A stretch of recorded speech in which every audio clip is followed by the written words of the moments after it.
Bonjour à tous, j'espère que vous allez excellemment bien. Aujourd'hui, on se retrouve pour faire la présentation de l'étape numéro 7 du Tour de France 2021. L'étape numéro 7 chère à mon cœur, vu qu'elle passe dans mon département. Le problème, c'est que je suis pas chez moi, donc je pourrais pas voir la course. De toute façon, c'est pas vraiment au même endroit auquel j'habite. N'hésitez pas à vous abonner à la chaîne, n'hésitez pas à réagir dans les commentaires, n'hésitez pas à partager la vidéo, n'hésitez pas à mettre un pouce bleu. Donc, c'est l'étape numéro 7, un gros morceau. L'étape numéro 7, c'est l'étape la plus longue depuis 20 ans. Parcours 2 en 1 sur ces 250 km. On aura un départ très calme, c'est par chez moi. Et puis, plus on va aller dans l'Est, plus on va aller vers le Creusot, plus ça va être compliqué. En fait, grosso modo, à partir de Nevers, c'est le début des galères. Les routes vont être en plus avec un rendement très difficile parce que la traversée du Morvan, ça a l'air plat comme ça sur le papier au niveau du profil. Je peux vous dire que déjà, c'est pas très plat. Et ensuite, le rendement des routes est absolument catastrophique. Et en plus, on démarre très tôt. Donc, attention, la récupération, c'est une journée extrêmement longue. Déjà parce que la veille, on arrive à Châteauroux. Châteauroux-Vierzon, il doit y avoir une grosse heure de route par l'autoroute. Donc, c'est déjà pas à côté, en sachant qu'autour de Vierzon, bon, je sais qu'il y a des hôtels, mais je suis pas sûr qu'il y a des hôtels pour toutes les équipes. Donc, il y a peut-être des équipes qui vont être logées à Bourges. Il y a peut-être des équipes qui vont être logées à Châteauroux, qui vont plutôt privilégier la récupération sur l'étape d'avant. Surtout, on arrive au Creusot. Le lendemain, c'est Oyonnax. Donc, ça va être encore un énorme transfert pendant cette étape. Donc, vous avez déjà un kilométrage qui est énorme, 250 km, mais en plus, vous avez du temps de transfert qu'il va falloir prendre en compte.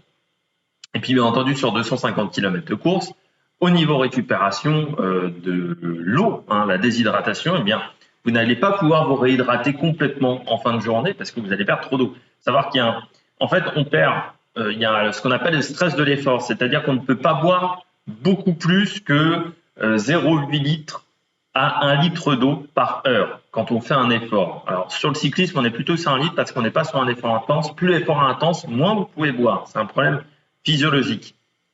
Et le problème, c'est qu'ils vont perdre plus d'eau qu'ils ne vont en boire pendant la journée. Donc, il va y avoir un déficit au niveau d'hydratation, ce qui veut dire qu'au niveau des muscles, si on se fait des petites déchirures musculaires, c'est l'hydratation qui permet de combler tout ça. Or, on ne pourra pas faire ce travail-là. Du côté du dénivelé positif de cette étape, on est à 3111 mètres. Je rappelle, on a 250 km, c'est la 8e étape la plus importante en termes de dénivelé positif. On regarde tout de suite le profil. Le profil de cette étape, hop là, c'est un petit peu long, ça prend un petit peu de place. On commence à Vierzon. Vierzon, on passera à Mehun-sur-Yèvre, c'est des coins de Chauny, Bourges, bien entendu. Je fais souvent mes courses à Bourges. Au kilomètre 28, ils traverseront Bourges, ils passeront pas très loin de la cathédrale, qui est maintenant la cathédrale la plus belle de France, vu que Paris a perdu la sienne. On passera à Saint-Germain-du-Puy, Baugy. Alors, on va passer ensuite par les coins pas très beaux du Cher. C'est vrai qu'on a choisi les coins presque les plus moches. Personnellement, c'est un peu plus beau. Ils n'ont pas voulu y aller, ils n'ont pas voulu y aller. On passera à Baugy, Mornay-Berry, Jouer-sur-le-Bois. Et Jouer-sur-le-Bois, on va traverser la Loire juste après. Parce qu'avant Nevers, il y a Fourchambault. On traversera la Loire pour aller dans la Nièvre. Parce qu'il faut savoir qu'entre le Cher et la Nièvre, la seule frontière, c'est la Loire. C'est assez facile à savoir. On aura le sprint intermédiaire, on sera au kilomètre 114 à Saint-Bénard d'Azy. Donc là, on sera encore très très loin de l'arrivée. Et c'est à partir de là, Saint-Bénard d'Azy, qu'on est déjà un petit peu dans le Morvan. Et du côté du Morvan, il faut faire attention, les routes sont plutôt larges. Par contre, le rendement est catastrophique. On a une sorte de goudron. Ça, c'est un truc de la Nièvre, ça. De la Bourgogne, c'est un goudron qui est parfois un peu rouge, mais surtout, c'est du gros grain. C'est un rendement qui est catastrophique. Il faut toujours, même en voiture, il faut toujours être le pied sur l'accélérateur quand vous roulez dans ces coins-là, même quand c'est plat. Donc là, à partir de ce moment-là, ça devient la galère. Et puis, on arrivera à Dommartin, et Dommartin, on sera pas très loin de Château-Chinon pour la première côte de la journée qui sera au kilomètre 160, c'est-à-dire à 90 km de l'arrivée. Donc on voit que là, on peut commencer peut-être à avoir des envies de tentatives de contre. Dans la côte de Château-Chinon, 3 km 2 à 5,2% de moyenne, côte de 3e catégorie.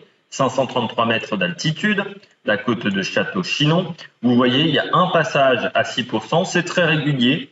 C'est pas très difficile, mais pour une tentative de compte, ça peut être intéressant. Et vous voyez quand même que ça dure 3 km 2, donc par rapport aux côtes qu'on a eues les jours précédents, c'est un petit peu plus compliqué quand même. On enchaînera ensuite avec la côte de Glu-en-Glen, 2 km 6 à 4% de moyenne. Et vous voyez que de toute manière, à partir de la côte de Château-Chinon, vous avez une petite descente. Et après, c'est en faux plat montant. Alors certes, la côte de Glu-en-Glen, pardon, je ne sais pas comment on doit le dire, fait que 2 km 6 sur le papier. Oui, mais sauf qu'avant, on a quasiment 15 bornes de montée, je dirais. La côte de Glu-en-Glen, de Glux-en-Glen, vous voyez, ce sont les 600 derniers mètres à 6%. Mais ça reste là encore assez raisonnable. Mais encore une fois, pour des tentatives de compte sur une étape aussi importante, ça pourrait se passer. On redescend ensuite un petit peu, on arrive à Autun. Autun, avec dans Autun 1 km à 9% de moyenne. Et puis ensuite, c'est la côte de la Croix de la Libération, côte de 3e catégorie, une côte de 4 km 700, 5,3% de moyenne. On va regarder tout de suite la côte de la Croix de la Libération. Voilà. C'est très irrégulier. Là, c'est vraiment l'un des morceaux de la journée parce qu'il y aura un deuxième morceau qui sera un peu plus important. Mais là, déjà, c'est difficile avec un passage à 10,2% au bout de 500 mètres de montée, puis un autre passage à 10,6 entre 2,5 km et 3 km. Et on est quand même sur une côte qui fait à peu près 5 km. Donc, avec des pourcentages assez réguliers. Donc, ça peut faire un petit peu mal. C'est une côte qui en plus est au kilomètre 212 au niveau du sommet, c'est-à-dire qu'on aura déjà passé les 200 km de course au niveau des équipiers. Ça pourrait peut-être être compliqué et ça veut dire qu'on sera également à une quarantaine de kilomètres de l'arrivée. On redescendra. À partir de cette côte de la Croix de Libération, les routes seront beaucoup plus étroites jusqu'au Creusot. On sera sur des routes beaucoup moins belles, notamment pour cette côte de deuxième catégorie qui est le Signal du Chon, 5 km 700 à 5,5% de moyenne. Sprint, bonification en haut du Signal du Chon. Signal du Chon, pour l'avoir vu en image, c'est pas simple. C'est pas simple, ça monte, surtout sur la fin. Dans Huchon, c'est une commune, ça va faire très mal, 10,4 de moyenne entre le kilomètre 4 et le kilomètre 5 et surtout 12% sur les 700 derniers mètres. Sur la fin, c'est vraiment un mur, c'est un mur total. Et là, forcément, il y aura des écarts. Les coureurs qui ne seront pas en pleine forme vont souffrir ce jour-là. On redescendra vers la côte de la Gourloye, côte de 4e catégorie, 2 km 500, 5,1% de moyenne. Au kilomètre 240, c'est-à-dire qu'on sera à 8 km de l'arrivée. Il faudra faire attention parce qu'en plus, il y aura un petit passage technique. Côte de la Gourloye, c'est pas très difficile, mais on sera à 240 km de course. Donc, n'importe quelle difficulté devient un enfer à partir de ce moment-là, même si c'est que 5%, 6% de moyenne. Et puis, on arrivera au Creusot après 249 km, journée extrêmement longue. On passe au final. Du côté du final, il faudra faire attention. Le Signal du Chon, c'est assez étroit, mais de toute façon, à ce moment-là, je ne suis plus sûr qu'on ait un peloton complet à ce moment-là de la course. Pas de descente tout de suite. Ça reste assez étroit quand même après le Signal du Chon. Il faudra faire attention dans le final. On aura un passage très étroit vers 6-5 km de l'arrivée, où il y a un moment un feu alternatif même. Vous pouvez ne passer qu'à une voie, donc je pense que c'est assez étroit. De toute manière, l'arrivée sur le Creusot se fera sur des routes assez étroites. Et du côté du Creusot, il faudra faire attention, on aura une grande courbe à gauche dans le dernier kilomètre. On prendra une courbe à droite. Je me suis trompé, dans le dernier kilomètre avant d'arriver à côté d'un stade du côté du Creusot. On va parler de l'histoire. 2 arrivées au Creusot et à chaque fois un contre-la-montre. Ces dernières années, c'est 25 dernières années. On commence avec le Tour de France 98, c'était l'étape numéro 20. Le Tour de France 98, c'est extrêmement compliqué. Arrivé au Creusot de l'avant-dernier contre-la-montre, ça avait été une victoire de Yann Ulrich sur ce chrono. Peu de coureurs au départ, je rappelle, ils étaient, je crois, 96 à l'arrivée seulement. Ça avait été assez incroyable. Pantani avait réussi à prendre la 3e place, je crois, ce jour-là, la 2e ou la 3e place, je ne sais plus, ce qui nous rappelle la bonne époque du cyclisme en 98. La dernière arrivée au Creusot, c'était encore une magnifique époque également, c'était 2006, l'étape 19. Le chrono était en sens inverse, c'est-à-dire qu'on partait du Creusot pour aller à Mont-Soleil-Mines, alors qu'en 98, on partait de Mont-Soleil-Mines pour aller au Creusot. C'était un parcours très long, plutôt plat, c'était les contre-la-montre de l'époque, c'était plus de 50 km. Et ce jour-là, Victoire au général de Floyd Landis, qui est troisième au départ de cette étape, après Sastre et Pereiro, parce qu'il avait eu pas mal de moments un petit peu compliqués pendant ce Tour de France, certainement dû aux transfusions sanguines, notre ami Floyd Landis, et au dopage, qui parfois faisait ces variations de performance assez importantes. Il était derrière Sastre et Pereiro.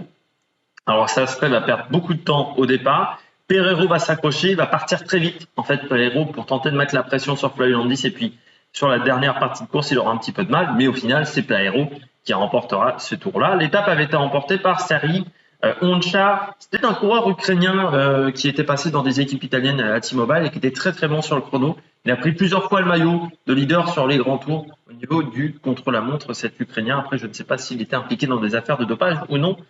Il roulait quand même à T-Mobile et dans des équipes italiennes, donc ça m'étonnerait qu'il buvait que de l'eau.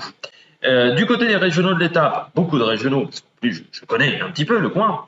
On a Marc Sarrault qui est né à Vierzon. Nous avons William Bonnet et Romain Combeau de l'équipe DSM qui sont nés à Saint-Doulchard. Miguel Martinez, lui, est né à Fourchambault, donc juste avant Nevers. Miguel Martinez, c'est le champion olympique de VTT. Alors là, il fallait être né, hein. C'était avant notre ami Julien Absalon. À l'époque, Miguel Martinez, il a eu également une carrière sur route. Il a pris sa retraite. Je ne sais même plus s'il ne court pas encore ou s'il a pris sa retraite l'année dernière, parce qu'il était au championnat de France l'année dernière, ça, j'en suis sûr. On continue également avec Julien Bernard, qui est de Nevers. Lui, il est sur la course. Julien Lafilippe, c'est Saint-Amand-Moron, donc c'est dans le Cher, c'est sur le début d'étape. Et on a Jean-Christophe Perrault, qui est du Creusot. Et du côté des stars, on va dire autre que le cyclisme, nous avons Sofiane Guitoun, le joueur de rugby qui est né à Vierzon, et Christophe Alévèque qui est du Creusot. On passe à la météo. Du côté de la météo, ça va être assez rapide. Il fait beau, 20-25 degrés, un petit vent plutôt de face sur le parcours. Sur la majorité de la journée, il sera un petit peu de côté sur la fin, mais il sera seulement de 20 km/h, donc ça sera une brise légère qui permettra peut-être de mieux passer la journée. La stratégie sur cette étape-là, on peut tout avoir. C'est très compliqué d'avoir une stratégie parce que l'étape étant très longue, on peut avoir une échappée qui prenne énormément d'avance et qui ne soit pas rattrapée dans le final. On peut avoir un sprint avec un coureur comme Van Der Poel qui s'imposerait, qui ferait rouler son équipe toute la journée. On peut avoir un coureur qui part dans le signal du champ, un coureur puncher. On peut avoir également un contre vers 60 km ou 70, 80 km de l'arrivée, dans les petites difficultés, notamment à Château-Chinon, et qui reprennent l'échappée matinale, et ça soit la bagarre devant. Du côté des pronostics, moi j'ai mis Michael Woods, parce que c'est un coureur qui est quand même assez loin en général, il ne sera pas suivi s'il attaque dans le signal du champ, notamment. Et c'est un coureur qui peut partir à ce moment-là. Je rappelle, c'est l'un des meilleurs punchers du monde, quand même, Michael Woods. Van Der Poel, en cas de sprint, il sera très fort. Et Peter Sagan, il peut partir comme il peut faire le sprint. Ça peut être les deux options pour Peter Sagan. Pareil, pour Van Der Poel, ça m'étonnerait quand même qu'on le laisse partir s'il attaque, mais pourquoi pas, mais du côté de Sagan, on le laissera partir, ça c'est sûr. La grosse cote, Julien Bernard dans une échappée. Il connaît très bien la région, donc ce sont ses routes d'entraînement sur une grande partie de l'étape, donc il pourrait peut-être nous faire le coup. Ce soir, donc débrief de cette étape extrêmement longue, présentation de l'étape numéro 8, ça sera demain 7h30. Puis nous, on se retrouve pour de nouvelles aventures sur la meilleure production. N'hésitez pas à vous abonner, à réagir dans les commentaires, à mettre un pouce bleu, à partager la vidéo si vous pensez qu'elle peut intéresser votre entourage. Et puis nous, on se retrouve pour de nouvelles aventures. Allez, ciao ciao sur la meilleure production.